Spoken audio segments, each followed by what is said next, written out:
1987 ഞാൻ സംവിധാനം ചെയ്ത ദൂരെ ദൂരെ ഒരു കൂടുകൂട്ടാം എന്ന ചിത്രത്തിൻ്റെ ലൊക്കേഷൻ കാണിക്കാനായിട്ട് കോഴിക്കോട് ഞാൻ എത്തിയപ്പോൾ എന്നും രാവിലെ കോഴിക്കോട് മഹാറാണി ഹോട്ടലിൻ്റെ റിസപ്ഷനിൽ 8 മണിയാകുമ്പോൾ മാമു എന്ന ഒരു സുഹൃത്ത് അവിടെ എത്തും. ശ്രീനിവാസൻ്റെ സുഹൃത്തായിരുന്നു അത്.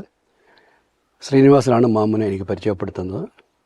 ഞങ്ങൾ ഒരുമിച്ചാണ് ലൊക്കേഷൻ കാണാൻ പോവുക. കോഴിക്കോടിൻ്റെ വിവിധ ഭാഗങ്ങളിൽ അദ്ദേഹം എന്നെ കൊണ്ട് ലൊക്കേഷനുകൾ കാണിച്ചുകൊണ്ടിരുന്നു. അങ്ങനെ ഫറൂഖ് എന്നൊരു സ്ഥലത്ത് നമ്മൾ ലൊക്കേഷൻ തീരുമാനിച്ചു.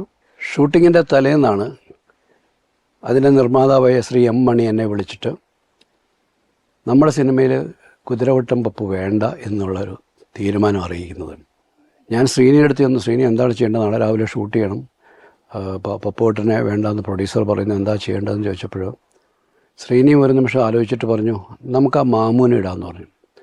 ഞാൻ പറഞ്ഞു, ഏത് മാമു? നമുക്ക് ലൊക്കേഷൻ കാണിക്കാനും വരുന്നത് മാമുവാണോന്ന് ചോദിച്ചു. ശ്രീനി പറഞ്ഞു, അതെ. ഞാൻ പറഞ്ഞു, ഇത്രയും വലിയൊരു റോൾ അങ്ങനെ ഒരാളെങ്ങനെ ഏൽപ്പിക്കുന്നത്? അപ്പോൾ ശ്രീനി പറഞ്ഞു, അയാൾ കോഴിക്കോട് നാടകത്തിൻ്റെ വലിയ നാടകം അരങ്ങിലെ വലിയ നടനാണ്.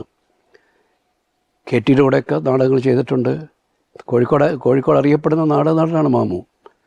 അപ്പോൾ ശ്രീനി തന്ന ആ ധൈര്യത്തിലാണ് ഞാൻ പാതി മനസ്സോടെ കോസ്റ്റ്യൂമറെ വിളിച്ചു, അസിസ്റ്റൻ്റ് ഡയറക്ടേഴ്സെ വിളിച്ചു.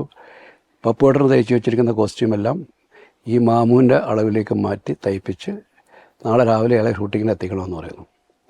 ഞാൻ രാവിലെ ഷൂട്ടിങ്ങിനായിട്ട് എത്തുമ്പോൾ ഈ സ്കൂളിൻ്റെ സെറ്റൊക്കെ പൂർത്തീകരിച്ച് അവിടെയാണ് ആദ്യത്തെ ദിവസം ഷൂട്ടിങ്. ഞാനവിടെ ചെല്ലുമ്പോൾ ഈ അറബി മുൻഷിയുടെ വേഷത്തിൽ തലക്കെട്ടൊക്കെ ആയിട്ട് ഇയാൾ നിൽക്കുന്ന കണ്ടപ്പോൾ ഞാൻ പറഞ്ഞു, ഇത് തന്നെയാണ് അറബി മുൻഷി.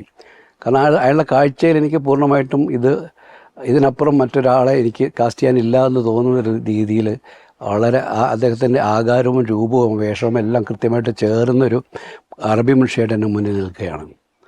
അഭിനയിച്ച് തുടങ്ങിയപ്പോഴാണെങ്കിൽ മോഹൻലാലിൻ്റെയും ജഗദീഷ് ശ്രീകുമാറിൻ്റെയും നെടുമുടി വേണുവിൻ്റെയും സുകുമാരി ചേച്ചിയുടെയൊക്കെ ഒപ്പം കോമ്പിനേഷൻ സീനാണ് ആദ്യത്തത്. അദ്ദേഹം ഇതിൻ്റെ ഒരു ഭയപ്പാടുമില്ലാതെ വളരെ അനായാസമായിട്ട് അഭിനയിക്കുകയും ഡയലോഗുകൾ പറയുകയൊക്കെ ചെയ്തപ്പോൾ ഞാൻ അത്ഭുതപ്പെട്ടു പോയി. തീർച്ചയായിട്ടും ഒരു മലയാളം കണ്ട ഏറ്റവും മികച്ച അഭിനേതാക്കളിൽ ഒരാൾ, പ്രത്യേകിച്ചും കോമഡി ചെയ്യുന്നതിൽ ഇത്രയും അദ്ദേഹത്തിൻ്റെ രൂപവും ഭാവവും ഭാഷയും എല്ലാം ഉപയോഗിച്ചുകൊണ്ട് നമ്മളെ ഒരുപാട് ചിരിപ്പിച്ച നടനാണ് മാമുക്കോയ.